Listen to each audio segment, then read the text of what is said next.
वंदे पुरुषोत्तमम। परम प्रेममय श्री श्री ठाकुर जी की वाणी।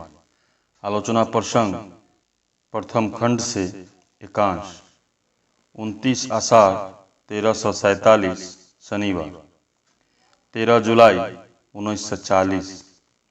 श्री श्री ठाकुर के निकट केष्टोदा श्री श्री ठाकुर कथित कतिपय दोहों को पढ़ रहे थे। श्री श्री ठाकुर ने एक दोहा की व्याख्या करते हुए कहा, किसी के अंदर आद्रोह का भाव प्रतिष्ठित होने पर वह शत्रुओं से भी आसानी से मिल सकता है। सर्वज्ञत्व बीज के विषय में आलोचना करते हुए बोले, अनुसंधित्सा के फलस्वरूप जिसके अंदर सर्वज्ञत्व बीज जैसी चीज विकसित हुई है, वह किसी भी परिस्थिति को अपने आयत में ला सकता है। श्री कृष्ण के जीवन में इसकी झलक स्पष्ट रूप से मिलती है। उनका पूर्ण जीवन ही भगवान के जैसा था। सब कुछ का ऐसा अनुकूल नियंत्रण ही है संगठन। बातचीत के सिलसिले में श्री श्री ठाकुर ने कहा, यदि दोहे का न्यूनतम बोध प्रत्येक परिवार में रहे और कार्य के माध्यम से उन्हें अनुसरण करने की चेष्टा करे तो और किसी चीज की आवश्यकता नहीं पड़ेगी।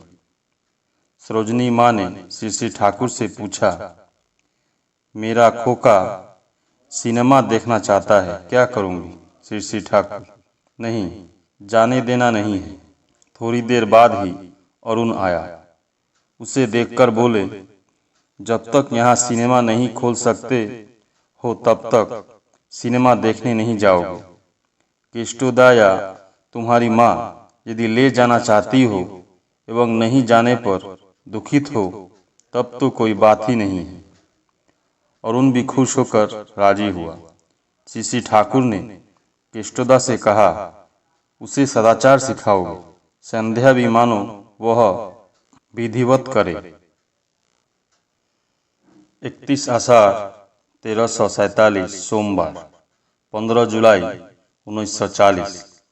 श्री श्री ठाकुर तीसरे पहर तासू में बैठे हुए थे और हंसते हुए कह रहे थे, इन दोहों की कितनी कदर होगी, स्कूल का पाठ्य विषय होगा, इनको कितनी व्याख्या होगी, पुनः जन्म ग्रहण करने पर पढ़ना होगा, उसकी व्याख्या भी शायद नहीं समझ सकूंगा, मास्टर साहब से मार खानी होगी, क्या इसलिए इन बातों को लिखा हूँ? केष्टोदा मनुसंहिता से श्री श्री ठाकुर को पढ़कर सुना रहे थे। आय व्यय एवं सारे विषयों का दायित्व स्त्री ग्रहण करेगी। श्री श्री ठाकुर कहने लगे, बहू बनना क्या सीधी बात है? सुधा इसमें बहुत होशियारी है। रुक्मिणी के विषय में जानता हूँ कि इसी प्रकार सब कुछ ठीक करके रखती थी। कृष्ण को कुछ सोचना ही नहीं पड़ता था। जोसेफाइन नेपोलियन की स्त्री भी युद्ध के लिए अर्थ तक संग्रह करती थी, ऐसा मैंने सुना है। बाद में बातें करते हुए केष्टोदा ने पूछा, आपने तो अभिज्ञता से सारी बातें कही है, किंतु इतनी बातें याद कैसे रहती है? श्री श्री ठाकुर, याद क्या रहती है, याद पड़ती है, सूत्र बंधा हुआ है, एक बात के साथ ही साथ सारी बातें याद आ जाती है। सब तो बोध किया हुआ है ना, यही तो मर्म कथा है, इसलिए इसे विज्ञान कहते हैं।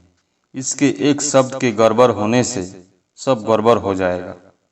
जिन जिन बातों को लेकर कुछ रूप धारण करता है, अन्य सभी के साथ सामंजस्य रखते हुए कला कौशल सहित दोहों के रूप में दिया गया है। इसके बावजूद जहाँ तक संभव है वहाँ तक बराबर सहज बनाने की चेष्टा की है। संध्या बेला में प्रफुल्ल को बुलाकर बोले, जो चीजों आदर्श और विवाह विधि ठीक रहने पर समता ठीक रहता है। थोड़ी देर बाद गंभीर भाव से दृढ़ स्वर में बोले, देखो, इष्ट स्वार्थ प्रतिष्ठापन होकर जजन इष्टभीति करते जाने में ही सब कुछ है।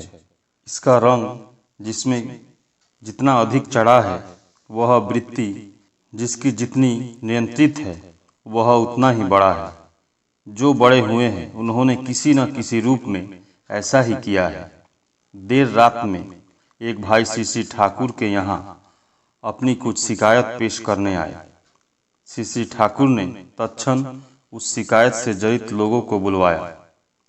उनके आने पर श्री ठाकुर शिकायत करने वाले व्यक्ति से कहने लगे, जिस समय तुम्हें मालूम हुआ था उस समय ही उन बातों को जान लेना तुम्हें उचित था कि वास्तव में बात क्या है, उसी समय ही सुलझा लेना चाहिए।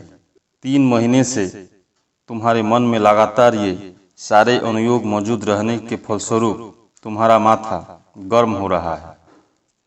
मनुष्य की बातों पर विश्वास करते करते तुम्हारा विश्वास सहज हो गया है। अब सब कुछ तुम विश्वास कर सकते हो। यदि कोई यह कह दे मैं तुम्हें बर्बाद करना चाहता हूँ तो तुम यह विश्वास कर सकते हो, किंतु तुम्हारे विषय में वैसी बातें कोई कहे तो मैं विश्वास नहीं कर सकता हूँ। उस अभियोग से जड़ित एक भाई से बोले, दूसरे से बात सुनते ही तुम खफा हो गए, किंतु बेवकूफ, तुम विनीत भाव से सारी बातें खुलकर उससे न कह सके। ऐसा न कर व्यर्थ का जिसके तिसके नजदीक अपनी ढिठाई प्रकट करने लगे। अच्छा नहीं किया। उसके बाद एक व्यक्ति की ओर इंगित कर बोले, ये लोग ऐसा बन गए हैं कि एक व्यक्ति की बात दूसरे से इस प्रकार कहेंगे जिससे विरोध पैदा हो जाए। आपस में जिससे मेल हो सके उस दिशा में आगे नहीं बढ़ेंगे। यह ढंग एकता को नष्ट करता है। मतभेद को दूर कर मेल कराने में ही तो बहादुरी है। ऐसी बुद्धि यदि न जगे तो सबों को नुकसान ही पहुंचेगा। 4 श्रावण 1347 शनिवार 20 जुलाई 1940। आज श्री ठाकुर श्रीयुक्त अनाथ चौधरी के लिए स्वयं ही अर्थ संग्रह करने निकले हैं। रुपये मांगने की कैसी उनकी अपूर्व भंगिमा है। उनके मांगते ही उन्हें देकर मनुष्य कितनी तृप्ति बोध करता है। सैकड़ों दिक्कतों के बीच रहने पर भी कोई नहीं कहता है। चाहे जैसे भी हो संग्रह कर देता ही है। तीसरे पहर में श्री ठाकुर ने हठात प्रफुल्ल से कहा, यदि केष्टोदा के लिए BA पास सहायक इंतजाम कर दो तो तुम और वीरेन तपोवन में जा सकते हो, तो अभी आरंभ कर दे सकता हूँ। शिक्षा किसे कहते हैं यह देख लेंगे। तुम लोग सभी अनुसंधान करोगे, केष्टोदा बीच बीच में जाएंगे। शिक्षा के विषय में एक पुस्तक प्रकाशित हो जाएगी। इसके बाद श्री ठाकुर को समाचार पत्र पढ़कर सुनाया गया। परम प्रेममय श्री ठाकुर। सभी गुरु भाई एवं माँ को जय गुरु।